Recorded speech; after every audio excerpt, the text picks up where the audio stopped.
You're watching the Daily Climate Show on Sky News. On today's programme, an environmentalist party has won Greenland's election. Their opposition to a controversial rare earth mine will have big repercussions for the future of green energy. China opened more new coal-fired power stations in 2020 than the rest of the world shut down, meaning the first global increase in coal capacity for 5 years. And the Kenyan engineer who's found a solution to Nairobi's plastic problem.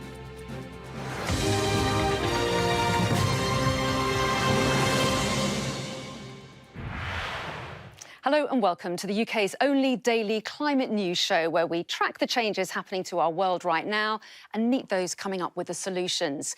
Because while the climate crisis is happening, we can slow it. And that sentiment was reflected in an exclusive poll conducted for the launch of this show. Most people were optimistic that climate change was solvable, even if there were mixed views about who was responsible. So 68% of people said that the world could limit the impact of climate change if we make the right decisions. Well, our climate correspondent Lisa Holland is here to tell us more. Lisa. Well, Anna, good news in that 2/3 of people think that the climate emergency can be halted if we take the right actions as individuals and as governments as well.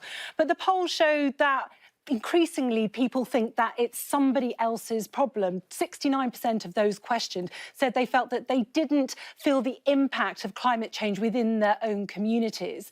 And there are still people who feel that they don't want to make big changes to their lifestyles to help tackle climate change as well. 23% of people questioned said they weren't prepared to make a single key change. Now, that's things like paying more to fly abroad or also switching, for example, from a petrol and diesel car to an electric vehicle. However, I do feel that over the course of the last 12 months, we have seen a growing awareness of the issues surrounding climate change, and that has been reflected in the poll as well. More than 80% of people, for example, said that they understood what we mean by renewable energy, so that's things like wind and solar. More than 80% of people, again, also said that they understand what we mean by carbon footprint. That's the amount of emissions we all create in our own daily lives. However, there wasn't a huge amount of understanding of the term COP26. Now, that's the landmark climate conference, which is going to be held by the UK in Glasgow at the end of the year. And we're definitely going to be hearing a lot more about that. We are, Lisa. Thank you. And if you're unclear on any of those terms like net zero or COP26, just head to our website, skynews.com/climate for our A to Z glossary. Now, a snap election in Greenland has exposed tensions between politics, business, mining and renewable technologies. Today's result, a win by a left-wing environmentalist party, puts the future of big rare earth mining projects there in doubt. Now, rare earth minerals are crucial to reach emissions targets. They're used in everything from wind turbines to electric cars and even combat aircraft. So here's where they're found, and the highest number of reserves are in China, with approximately 44 million tonnes. Second is Vietnam, followed by Brazil. But today, all eyes were on Greenland, where companies want to exploit the 1.5 million tonnes of untapped minerals. Now, the result of the election casts doubt on the mining complex here in the south of the island, which many Greenlanders oppose because the minerals are notoriously dirty to process. So here's all you need to know about rare earth elements in 60 seconds.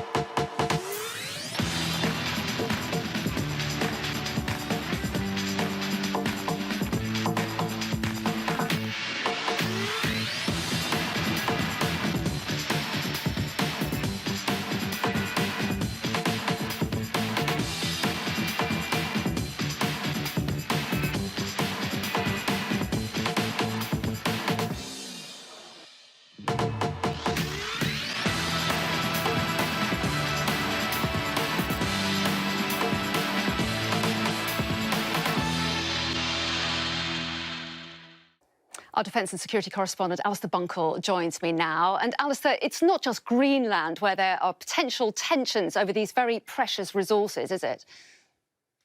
No, it's not. And it's not just mobile phones, electric cars, perhaps even the television that you're watching this on that has been built using rare earth minerals, but also vital military technology like the F-35 fifth generation stealth fighter jets, like new submarines and anti-missile devices. And that is why rare earth minerals have been nicknamed industrial gold. And it's why they're so vital to national security that the recent British Integrated Foreign Policy and Security Review put them down as a global security issue in the years to come.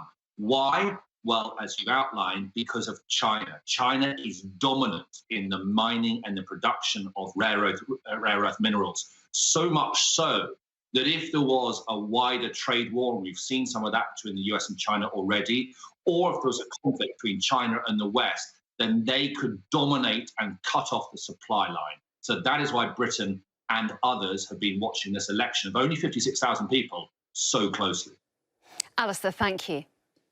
Let's take a look now at some of the day's other climate news. And a big increase in the number of new coal-fired power stations in China last year cancelled out all the other closures around the rest of the world.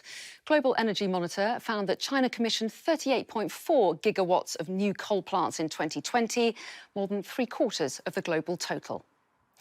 Several people have been arrested after Extinction Rebellion activists broke windows at the London headquarters of Barclays Bank. The protesters say they want to expose the banking system and its investment in fossil fuels. Barclays says they're aiming to be a net zero bank by 2050 and their financing portfolio is aligned to the goals of the Paris Agreement.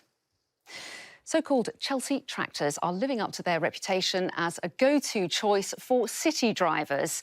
75% of all SUVs sold in the UK are registered to people living in towns and cities, even though they produce more carbon emissions than other new petrol cars. The British Army is launching its first solar farm in Leconfield. It's one of 4 sites being built at the Defence School of Transport as part of plans to increase renewable energy. Together, they'll reduce carbon emissions by 2,000 tonnes each year. And a Swedish car maker has promised to build the world's first carbon-neutral electric car by 2030 without simply offsetting emissions. Polestar, which is owned by Volvo, says it will do this by cutting emissions in its supply chain rather than relying on carbon offsetting measures like planting trees. We know that materials are at the root of the carbon footprint of a car. And how they are produced in terms of the energy used in the production. If there are direct emissions from the processes, for example, that will be key. And ClimateCast takes a more in-depth look at the climate issues of the week. In our first episode, we'll be looking at how climate change is influencing the weather. And you can find that wherever you normally get your podcasts from. So let's take a look now at some of the changes happening to our planet right now. And here is our data dashboard. Let's take a look at the top of it, first of all, and this is our real-time power mix. Now, this shows how much of the energy in Great Britain is being created from fossil fuels, such as oil and gas, renewable sources, including wind, solar and hydroelectric, and also nuclear power. And Britain's energy was actually the greenest it's ever been this week at lunchtime on Easter Monday, and that's because of the sunny spells and the blustery conditions, along with a low demand for power. Now, this number shows how much our planet is warming right now, and it's ticking up every second. In the 2015 Paris Agreement, 196 countries around the world agreed to work towards keeping global warming below 2 degrees, ideally at around 1.5 degrees, in order to avoid the worst impacts of climate change. And this number is counting down second by second as we head towards 1.5 degrees of warming. And lastly, this is an up-to-the-second assessment of total global carbon dioxide emissions around the world. Now, CO2 emissions are the biggest contributor to human-induced climate change. So in order to keep that number at 1.5 degrees, this number is crucial. And we're watching these numbers every day. If you want to see them at any time, do just head to our website, skynews.com. Now, Kenyan engineer Nzambi Matee is one of many people coming up with ways to help solve the climate crisis. Plastic not only poses an immense pollution problem, it also exacerbates climate change, from fossil fuels needed in its production to the emissions used to create it. Nzambi was fed up seeing tons of plastic waste piling up in Nairobi every day and decided to put it to better use. Hi, my name is Nzambi Matee, and I'm the founder of Jijenge Makers Limited. Our first product line are pavers, which are used for sidewalks, footpaths, and driveways. And ours we produce using recycled waste plastic. A bunch of me and friends of mine came together, and we were just tired. The government is not doing enough, the stakeholders are not doing enough, we as a people, we are not doing enough. So we started by collecting plastic waste within our estate, sorting them and selling to recyclers. We realized we are collecting more plastic than we are selling to recyclers. So that made us think, so what more can we do? So we decided, why don't we start making pavers? Because that was, first of all, an easy entry to the market, and also the demand was high. We started in my mom's backyard, and my neighbors didn't like the process. That's when we moved to the industrial part of Nairobi. And in 2020, we launched the product officially in the market. Let's turn trash into cash. We learned on the job. The more we did, the more we learned. The more we did, the more we learned. So, and we hence become the masters of our own skill.